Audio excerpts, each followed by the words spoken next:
من ناوم ئاری قادرە، مامۆستام لە پەیمانگەی هونەرە جوانەکانی هەولێر بەشی موزیک. لە پێناوی بەرەنگاربوونەوەی ڤایرۆسی کۆرۆنا ئەرکێکی نیشتیمانی و مرۆڤایەتی لەسەرشانی هەر هەمومانە کە پابەند بین بەو ڕێنمایانەی کە حکومەتی هەرێم و وەزارەتی تەندروستی دەریان کردووە.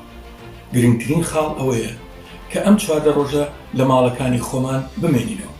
ئەگەر ئێمە کەسە نزیکەکانی خۆمان خۆش ئەوێ یاخود چواردەوری خۆمان خۆش ئەوێ، پێویستە پابەند بین بۆ مانەوەمان لە ماڵەکانماندا، بۆ ئەوەی دوای تێپەڕبوونی ماوەی دیاری کراو بەبێ دڵڕاوچێ بتوانین تێکەڵ بینەوە و ژیانی ئاسایی خۆمان بەسەر.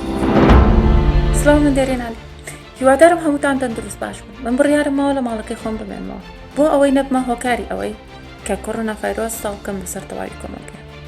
تۆش بڕیار بە وەک من لە ماڵەکەی خۆت بمێنیتەوە، چونکە لەبیرت نەچێت تۆ دەبیتە هۆکاری ئەوەی کە ئەم ڤایرۆسە کوشندەیە ساڵکەیت بەسەر تەواوی کۆمەلگایە ئەگەر بێت و ڕێنماییەکانی وەزارەتی تەندروستی جێبەجێ نەکەن.